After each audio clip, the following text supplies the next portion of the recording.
After 7 months and 28,000 kilometers on the clock, Spencer Conway is 3/4 of the way through his attempt to circumnavigate Africa on a motorcycle. He's endured a near-fatal shooting, theft, rough accommodation and treacherous roads. But he's also experienced the beauty and the people of this vast continent. Because of the tough roads in the Congo Republic, he was forced to abandon most of his luggage. So traveling light with just a tent and dirty underwear, he enters Gabon.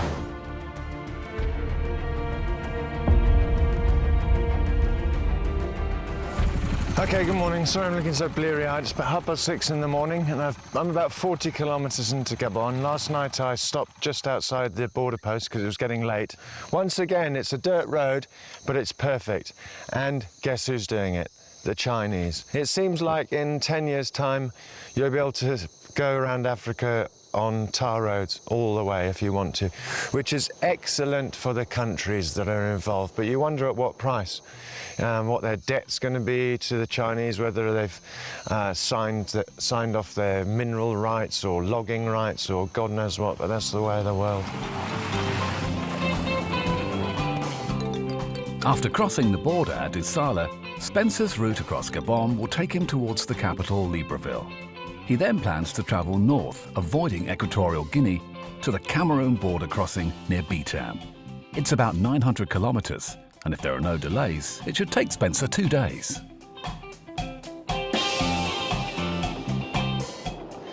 I'm well aware that a lot of people that watch this will think, where are all the people? Where are all the local people? Where's all the mixing? And I completely understand that. So I'll give you a couple of reasons. One reason is obviously it's sparsely populated here. The second reason is the route that I'm taking. I'm not going through the major cities. I'm not doing all the tourist attractions. But the third reason, and I completely admit it, is me. Obviously, everyone goes on a trip like this to try and find themselves, and that wasn't what I was trying to do at all. I wanted to face the challenge and try and make it. So I do apologise if you're looking for an anthropological sort of program, but it's not me. Breaking the news that he will not be stopping to hang out with the locals, ingest their hallucinogenic drugs, or do a tribal dance with a feather up his bottom, Spencer pushes on through Gabon's interior, only stopping for lunch. So far the route here has been pretty uninspiring. It's all sort of flat. It's not tropical, it's not savanna. It's not hot, it's not cold. It's a weird place. Pretty uninspiring at the moment. I got good corned beef though. Very good. While clearly impressed by the quality of Gabon's corned beef, Spencer is less impressed by its landscape. He makes good time travelling through the country and enters Cameroon, where the landscape dramatically changes.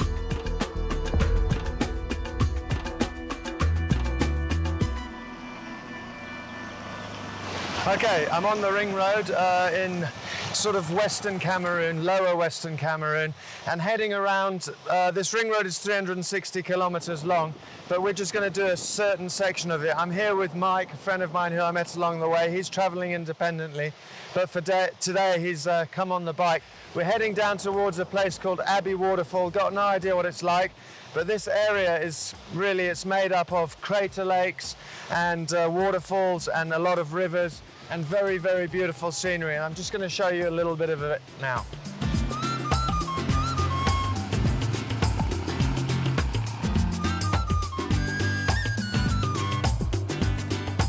The great thing about Cameroon is that it's not really geared towards tourists that much. So you can turn up and you can have an amazing thing that I've just found here, which is known as the Abbey Waterfalls. There's absolutely no sign whatsoever. There's no one there asking for money or anything. You just walk through this strange sort of backwoods with this there's a derelict building here. And right there is some beautiful, beautiful waterfalls. With all this water around, Spencer and his new buddy Mike decide to get off the bike and explore by canoe. This is called Lake Awing. There's a bit of wobbling. I'm afraid we're in a pirogue that we managed to sort out ourselves. It was totally waterlogged and full of reeds, so we emptied it out and we're on the water, but it's pretty shaky around here. Lake called Lake Neos is very famous. It's near here, but unfortunately we can't get there because there's a bridge that's collapsed. It is famous because it released a vapor, basically noxious gases that killed 1,800 people. The other thing that this area is famous for is palm wine. I haven't been so lucky to try that yet. The main reason is because I'm riding a motorbike, and palm wine plus motorbike equals serious injury. Back on the bike, Spencer ventures into town for a bit of Cameroon hospitality and succumbs to the local brew of palm wine. I'm not going to drink more than one, but what I've done is back up. I've got this for when I get home. After a face full of palm wine and parting company with Mike, he's back on the road travelling north. But the going's getting tough. Okay, I've left Bamenda and I'm heading to the Nigerian border of Ekok, and it's looking pretty bad. Now, I'm told that the road after Manthe to the border of Nigeria is probably the worst road in Africa. So it looks like this 150k is going to take me 5 or 6 hours.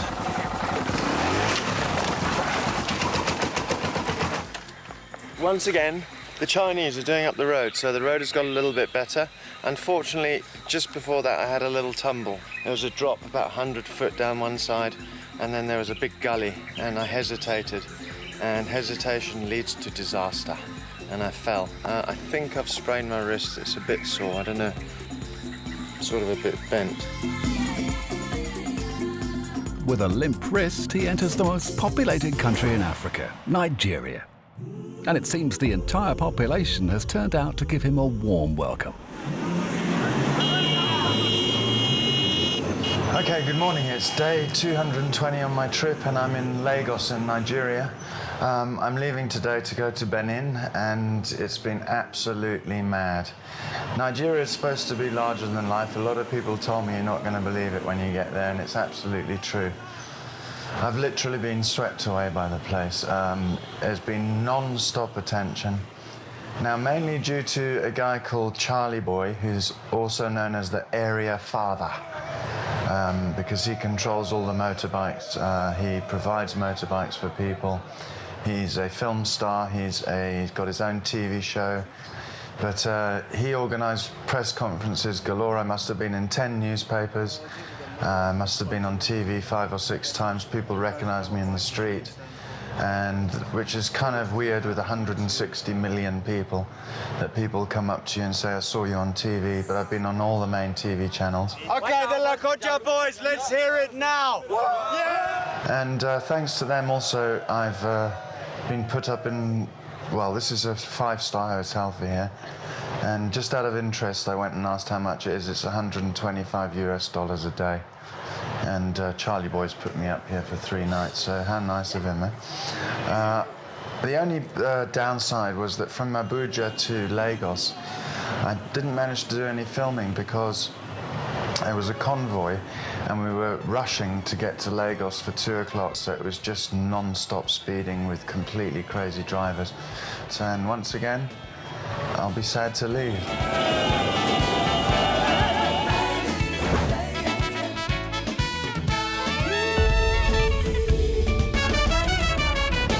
Okay, good morning. It's my first full day in Benin and it's exciting. I'm on the beach. I'm at a place called Ouida, which has a population of about 30,000. It's the voodoo center of Benin, and I've already come across loads of symbols and statues and that sort of thing. There's a village quite near here called Ganvi, which is very famous and overrun by tourists because the houses are built on sticks, because in the water there was a period where there was a lot of fighting going on, Dahomey as it was then, and the Fon people decided to escape and live on stilts in the middle of the water because it was part of the religious custom of their enemies that they didn't touch water. So that was the only place they were safe, and it ended up being a permanent residence.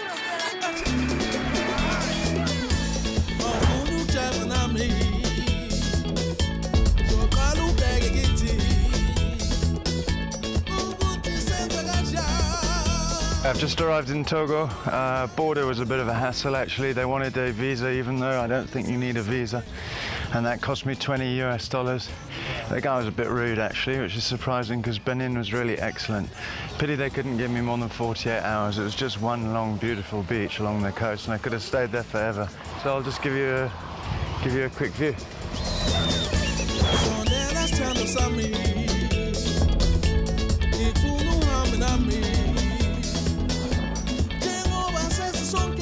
I'm in a very, very good mood. I'm in Ghana.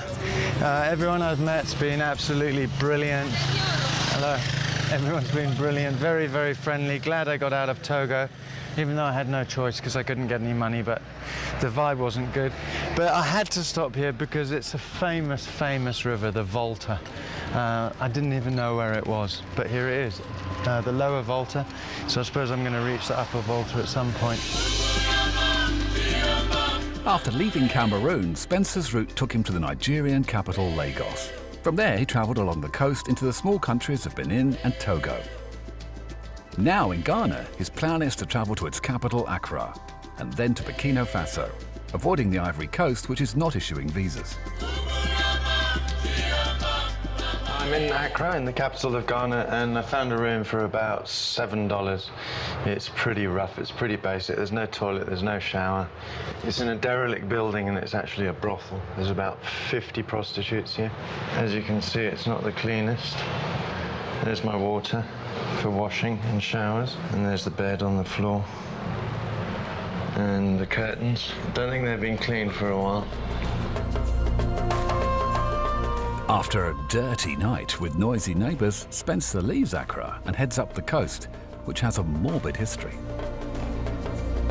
I'm on the Cape Coast, and the Cape Coast is basically from Accra all the way to Ivory Coast, running along the coastal route, obviously, and that's where a lot of slavery went on, and in fact they've got loads of forts all the way along here, one after another, which were used not just for protection and for trading and that, but they were also used to literally brand and count the slaves. So that's pretty horrible.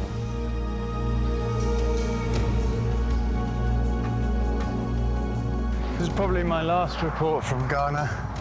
Each time I cut something off or finish up a country now, I really feel like I'm just ticking it off. So it's coming to an end, which means exciting things like seeing signs like this are going to be a thing of the past, and it's going to be like Ashford, Maidstone, instead of this. I want to finish Africa, actually finish it, all 54 countries, before anywhere else, because it's too stunning.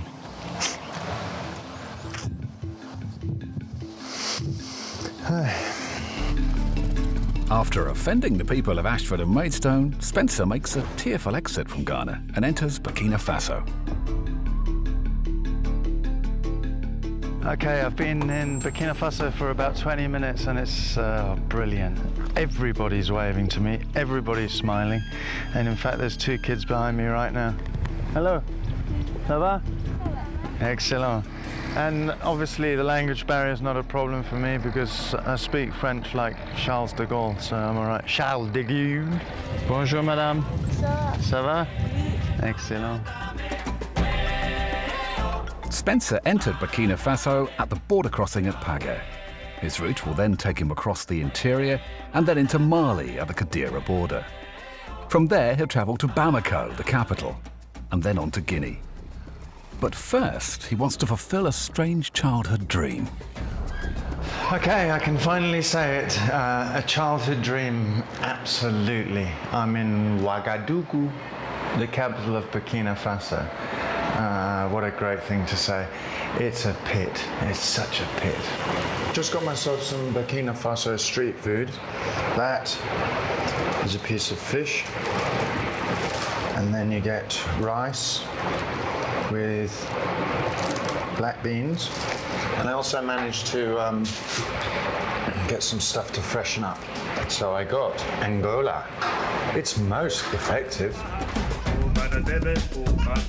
Feeling fresh after a mouthful of Angola, Spencer's now spruced up, ready to charm the Mali embassy into giving him a visa.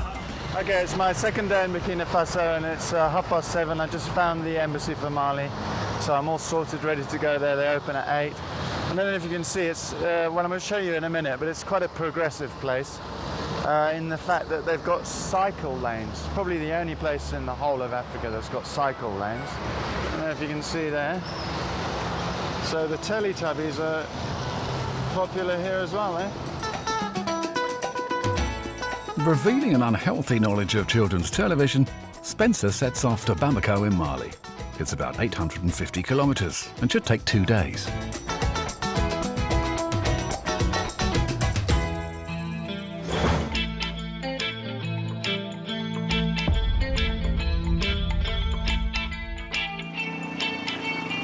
I've driven about 150 kilometres through Mali. Now I'm feeling pretty guilty because I haven't been filming, and it sounds really spoiled, but it's all pretty much the same. It's just scrubland, obviously more green than it normally is because of the rainy season, but it's right up to the side of the road. I heard a story when I was in Cape Town about a couple who'd saved up for many years to go from Morocco to Cape Town, and their trip came to a very quick end in Mali when they hit a cow. How do you hit a cow? Unless you're riding at night or unless you're going too fast. I just can't understand it, really. Aware of Mali's deadly kamikaze cows, Spencer pushes on cautiously to Bamako. Okay, I'm 12 kilometres outside Bamako and just had a shower, so I feel great. I came here because I heard they've got camping, but when I arrived, the owner said that the camping's been closed down because a couple got mugged and robbed. It's pretty gruesome. Well, it's not gruesome, have a look. Up there, I don't know what snakes or what they've got in there. I've got a mosquito net there, which is a lovely shade of brown. And then this is my bathroom. There's no light, which is probably a good thing. Get some soap, which was used. Andre, the owner, just turned up and brought me my lighting for my room, which consists of jump cables, a light on a stick, and of course, a battery. So you just stick on the terminals and voila, lighting for the room. Look at the size of it. I may as well sit around a cigarette. Today was about 42 degrees, unbelievable. Anyway, I'm heading off tomorrow towards the Fouta Djallon mountains in Guinea. I should make it by tomorrow evening, but we'll see how it goes. See that fly? In my nose everywhere. Africa.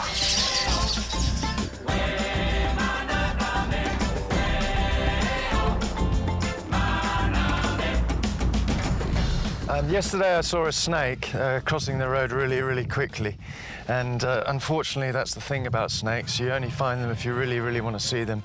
You find them dead.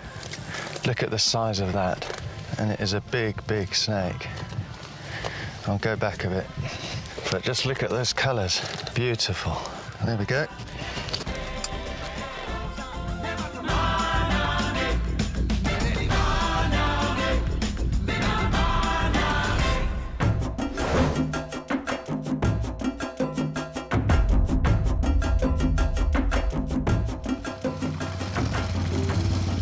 I'm in Guinea at the moment, having a really horrible day. One of the worst days. I'm not enjoying myself at all. The road's annoying. It's non-stop turns. It's really torturous progress. There's potholes everywhere. The place isn't organised, so they've got no petrol. I nearly ran out. There's no food around. Yeah, sorry to be such a spoilt brat, but I just don't feel good. I don't know what I'm doing. I don't feel like I've achieved anything. I don't know. I don't know how I feel. It's just bloody awful. Come on, you're not a cow. You're too small. Decided to stop for a while to sort of calm down a little bit. I've been driving way too fast, partly because I've been in a bad mood, really bad mood. Decided to have some food. That is black beans with pasta, and it was wrapped in child's homework, I suppose. I don't know what it is. So anyway, I'm going to dig into that, obviously with the proverbial sardines. Just try and relax a little bit. From the border crossing at Kouré Mali, Spencer's route through Guinea will take him towards the Haut-Niger National Park, then east through the interior onto the mountainous region of the Fulfils. From there, he'll travel north to the Senegal border. The reason I'm not having such a good time in Guinea is because, well, it's probably got something to do with the fact that everybody's trying to kill me. And that's not paranoia. It's the driving is unbelievable, especially the taxis, the yellow taxis. And I was thinking about it, and lo and behold, I came around a corner, and obviously this guy has had a head-on with this guy. And I doubt if either of them survived. I'm sure he's not a taxi driver anymore.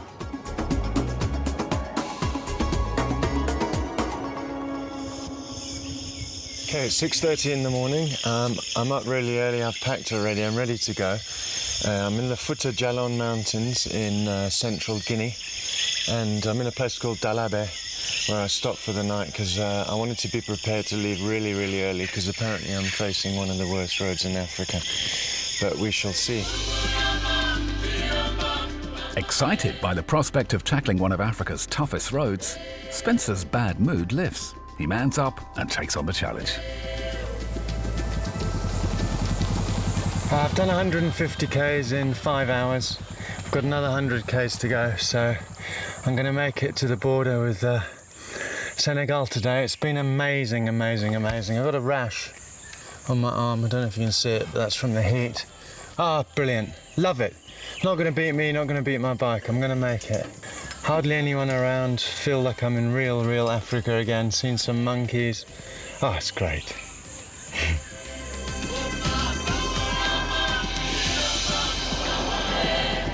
I'm 20 kilometers from Koundou, which is the final sort of major town before the border with Senegal. But the reason I feel so privileged is because the 3 toughest rides I've had. The first one was northern Kenya, Moyale to Marsabit. The second one was the Congo, and then the third one was today. Now, the reason I feel so privileged is that the Kenya route won't exist because it'll just be tar. And lo and behold, this is being tarred as well.